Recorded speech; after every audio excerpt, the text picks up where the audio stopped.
watching Faith Unscripted, coming to you from the greater Chicago area. Now, here's Pastor Moses. Are you still rolling with me here? All right, so the Bible is clear that God is sovereign. However, everybody shout, however. Although I believe that God is sovereign, I do not believe that God has chosen to use his sovereignty to control all things. All right, some of you backed off me right there. I said, all right, I'm going to say it again. I said, although I believe that God is sovereign, I do not believe that God has chosen to use his sovereignty to control all things. You see, you can have power and authority to do something, but choose not to operate in that power and authority that you have. Now, because you choose not to operate in it, it does not mean that you do not have it. All right, for example, I am the senior pastor of Faith Movers Church. And by virtue of my position, I have the authority to make any decision pertaining to Faith Movers Church. However, there are some things that I have chosen not to be a part of. There are some decisions that I have chosen not to make. Matter of fact, I have empowered someone else to do it, and I stay out of it until I'm invited. I'm going to go there in a little bit. Now, this is how the sovereignty of God works. Because although God is sovereign, he has control, there has been, now watch this, 2 times in which he has chosen to give over his control. Stick with me now. I'm going somewhere with this. There have been 2 times that God chose, and he said, I got all power, I got all control, but there are 2 times where I'm going to choose to give it over to somebody else, all right? Or to something else. The first time he did it was when he created mankind. The second time he did it is when he created the earth. Are you with me here? Now watch it. When God created mankind, he sovereignly decided to make mankind with something that is called free will. All right? For all my note takers, free will is the ability to make your own choices independent of anything or anyone. So watch it. When God made mankind, he made us with the ability to make our own choices. All right? Let me kind of Moserize this.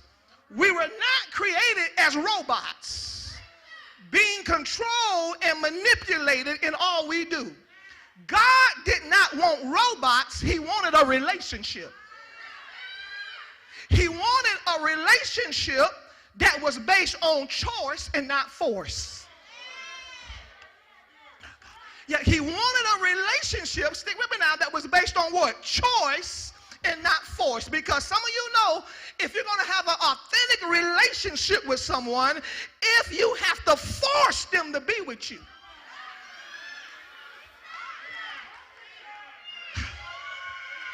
I wonder how far should I go with that. If you got to beg them to be with you, if you got to manipulate them to be with you, how many of you know if you got to force them to be with you, you're going to have to force them to stay with you?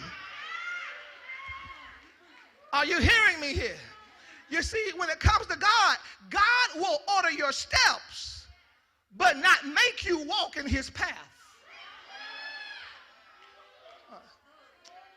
And the first time that God allowed his control to be limited is when he made mankind. But watch this. The second time he did it was when he created the earth. Because when God created the earth, he sovereignly decided not to control the affairs of the earth. Now watch it. He gave that authority to mankind. Let me put some Bible on that because some of you are getting nervous. All right, Genesis chapter 1. Let's go. Genesis chapter 1. Let's slow walk down to verse 26. NLT still. It says this. Then God said, let us make human beings in our image to be like us. They will reign over the fish in the sea, the birds in the sky, the livestock, all the animals on the earth, all the small animals that scurry along the ground. So God created human beings in his own image. And in the image of God, he created them male and female. He created them. Verse 28, then God blessed them and said, be fruitful, multiply, underline this, fill the earth and govern it. All right, King James says, subdue it. In the Hebrew vernacular, it means you control it. You decide what happens to it. You decide what goes on in it. You govern it. I've given you authority to do it. I bless you to do it. I want you to be fruitful. And everything that's in it will be subject to you. Why? Because I've given you the authority to do it. Watch the flow of God. God says, I control heaven, but humans control the earth. Now I'm saying it again. God says, I'll control heaven. You can't play with God in heaven. The devil tried and got kicked out.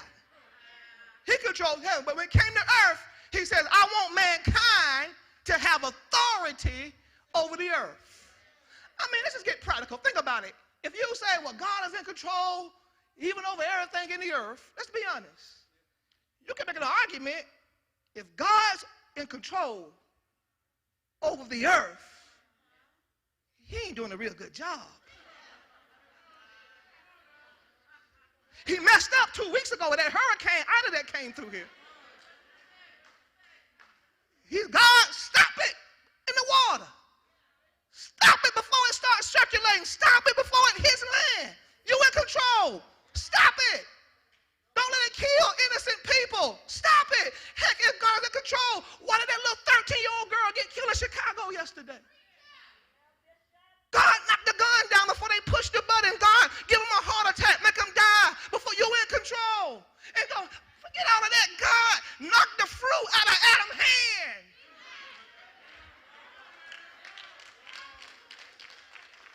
Don't let him eat the fruit. He's going to mess up everything. Everything is perfect. But if he eats that fruit, everything is messed up. God, you made Adam. Why don't you stop it? But God replies, because I made him to make a choice. And I'm so God, and I've given you so much free will that I'll sit there and watch you make a stupid choice. You see, God says, not only have I given you choice, but God says, I'm not a micromanager. And the only time, that he intervenes in the earth is when he is invited.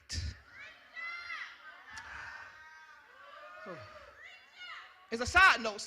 This is free here now. This is a free side note. And there are 3 ways you can invite God into the earth. The first way is through prayer. This is why prayer is so important. You don't pray to invite God. You don't pray to impress God. You don't pray to inform God. Remember now, he knows all things. If we don't pray to inform him with what's going on, if we don't pray to impress him, why do we pray? To invite him into the situation. God, we need your power. God, we need you to show up. This is why when you ain't praying, you are kicking God out of your affairs. One way you invite him is through prayer. Another way you can invite God to intervene is through praise and worship. For the Bible says that God inhabits the praises of his people. And you can tell some people who ain't got no God in them, because every time it's time to praise, they always cute. They got their arms folded. You can tell there's somebody who ain't got his presence. People who have the presence of God continually with them are people that keeps a praise in their mouth, keeps a worship in their heart. It invites him. The last way you invite God is by faith.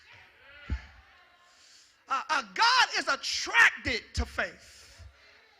Oh God, how far should I go? God gets stimulated by faith. Jesus said, who touched me? Oh God, how far can I go? It almost as if it stimulated him. And they said, Jesus, everybody is touching you. He said, no. It wasn't no regular kind of touch. It was a faith touch. touch. And because it was a faith touch, somebody was inviting me to help their situation. That's why you ought to thank God that you're a faith mover, because every time you learn about faith, you are attracting God to your situation. Because if you know anything about God, God, he needs to be believed. He don't just want to be believed. He needs to be believed. And when you don't believe him, you become unattractive to him. The Bible says without faith, you cannot even please him. Faith is a way that you attract yourself to God. Now, can I go deeper? I ask you a question. Can I go deeper? All right, okay, all right. Now, watch it. Now, because not only did God create the earth and mankind and gave them a level of control, especially us as mankind, which says real quickly, which shows us the importance of the church. Because now when God says, I created the earth and I created mankind and I gave mankind the authority to rule the earth, he said, I also put it in a way that I won't even intervene unless you all invite me. As a matter of fact, I won't even come in the earth unless I come through you who I created. Now, this is why the church is so important. This is why we are called, think about it, the body of Christ. We are the feet of God. We are his mouth. We are his hand. Wherever footprint we go, he goes. If anything is going to happen in the earth, the church got to do it. And one of the reasons why the world is so bad, because we got a little weak church who don't want to walk in its authority, who don't want to walk in what God has called it to walk on. Don't you know a lot of this mess that's going on, if the church would come together, we could wipe it out in a couple of days?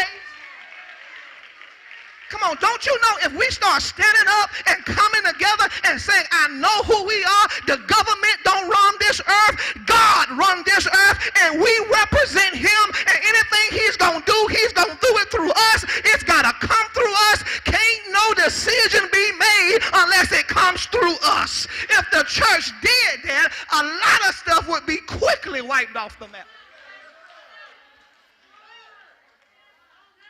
Look at somebody and say, do you know who you are? You ain't no spiritual rooted pool. You a child of God. You represent the presence of God. And wherever you go, he will be with you. His power, his favor, his blessing will rest on your life. This is why even when Jesus came to earth, he came through a woman.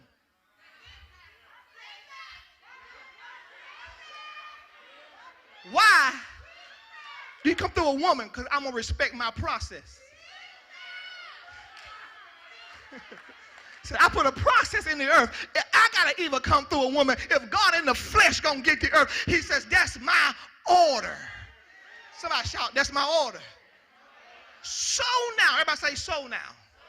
And I said all of that to make this statement. It's important because when we say this statement that God is sovereign, he controls everything, we got to be careful.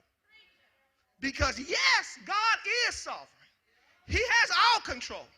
And in his sovereignty, he has chosen to give his control and authority to humankind.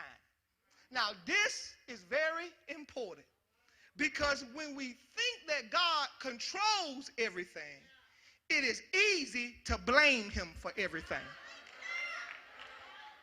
Would you bump somebody and say, did you get that? Did you? God, that's good.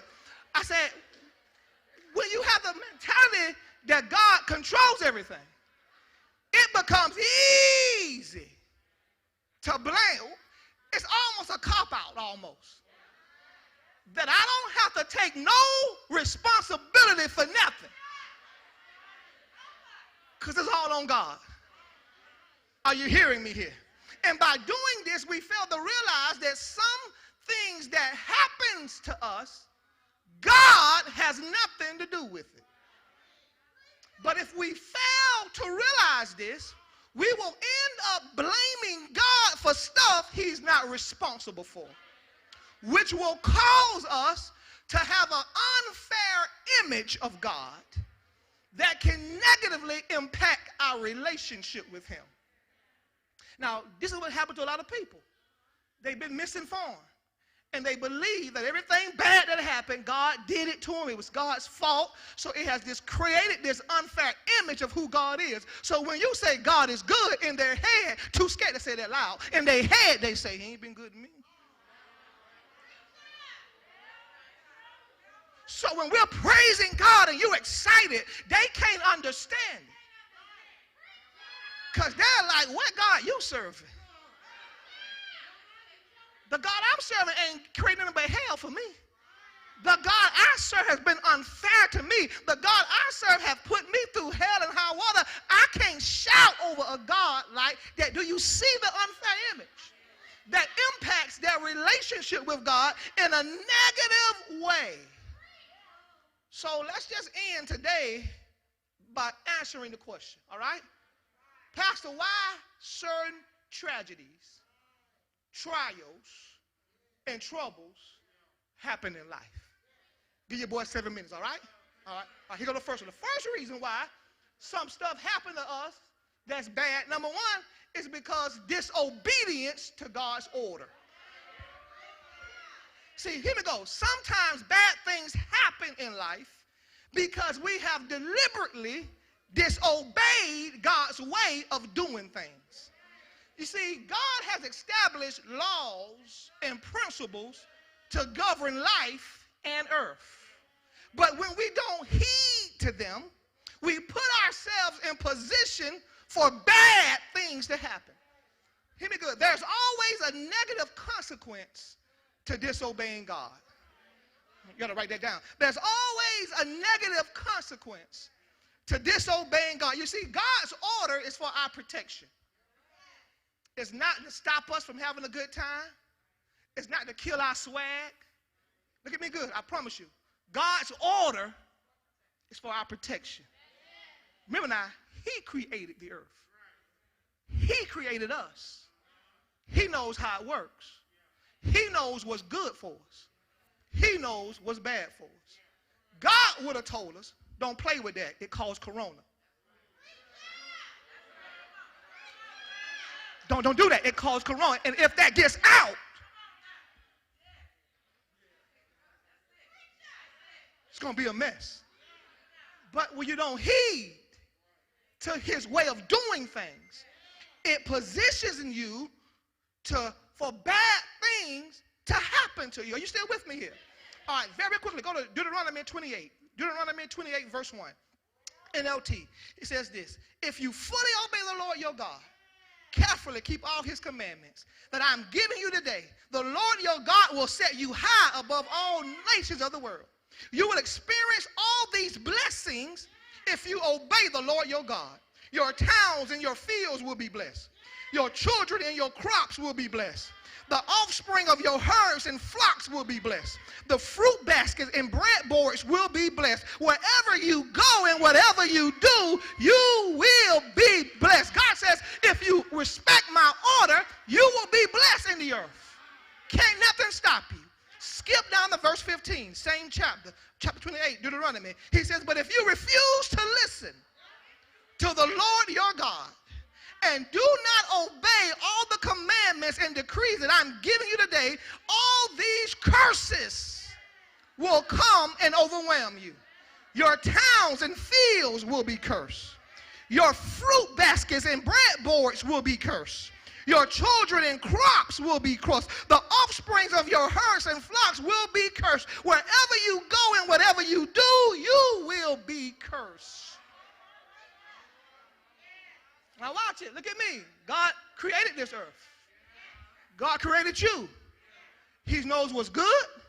He knows what's bad. As a result, he put in principles to say, as you govern the earth, do these things, you will be all right. If you get arrogant, want to create your own way, come against me, there's a price that pay. And when the price hit, I can't stop it. Are you hearing me here? For example, all right, some examples. Let's talk about sex, baby. All right, talk about sex. Let's just say sex. if you do it God's original plan, original way, a man and a woman gets together. They're two virgins, and they only have sex with one another. If that's what everybody did, we have eliminated all sexual diseases.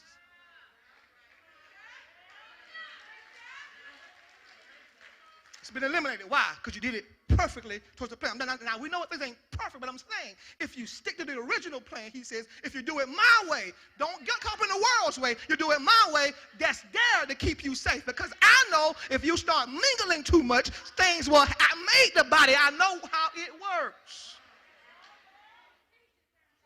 All right, disease. We all know that certain foods produces certain diseases. And so in Leviticus chapter 11, he created what is called by some the Levitical diet, where God identifies what is clean and what you should eat and what you shouldn't eat. And now he's pretty puts it out. Don't eat this, you can eat that. Now when we say, oh, forget about that, we're under grace, do we want to do it? And you are, we're under grace, eat what you want to eat. You are under grace, but God says at the same time, I made certain animals. And I know if you eat that animal, it will produce certain things in you. That's why I'm telling you not to eat it.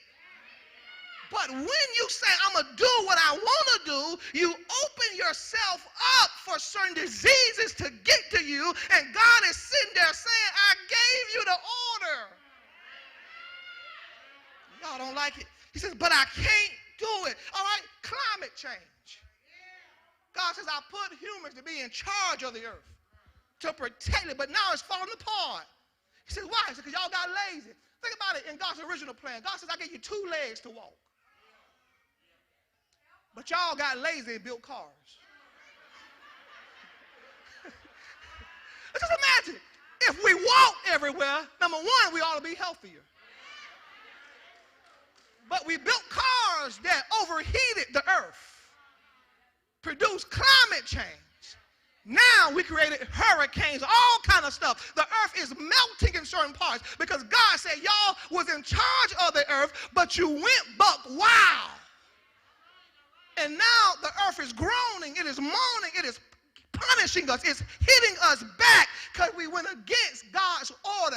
Even natural disasters, because some things are just natural disasters. Understand, some things happen because we live in a fallen world. See, when Adam sinned, 2 things happened. He brought death and decay in the earth. Before he sinned, there was no such thing as death, and your body never decayed. But because of his sin, I don't care how fine you are, keep on living. Some things that's up gonna drop down. Okay? I don't care how swole you are, sooner or later, the muscles gone, you're going to get decay. I don't care how well you can see now. Keep on living. Sooner or later, you're going to need a helping hand. Why? Because you are decaying. Every day you wake up, your body is decaying. This ain't no Benjamin Buttons. No. In reality, the more you live, your body, come on, how many can testify that you are not the person you was 10 years ago? Some of you can't even leave here and walk to your car without taking 5 breaks. Come on, because we're not who we used to be. This year, I turned 40 years old, and I'm here to tell you, I'm not who I was when I was 30. Wake up some morning, where did this pain come from?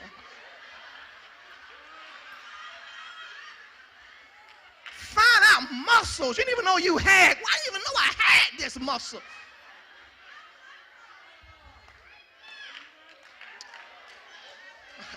Romans 8 verse 20 says, against his will, all creation was subject to God's curse. Romans 8:20, against his will, creation didn't even want it, but against what happened, creation now is under curse. You gotta watch when you're wounded. Watch the relationships you hook up in. Watch the people you do business deals with. Because some people will prey on you and take advantage of your woundedness. Join us every Sunday virtually on Facebook Live, live stream, or YouTube for a powerful, impactful word. Remember now to get your praise on every Sunday on Facebook Live, live stream, or YouTube for a powerful, impactful word. Hi, I'm Lucretia Herring, Executive Director of Faith Movers Academy. Faith Movers Academy is located right here on the grounds of Faith Movers Church.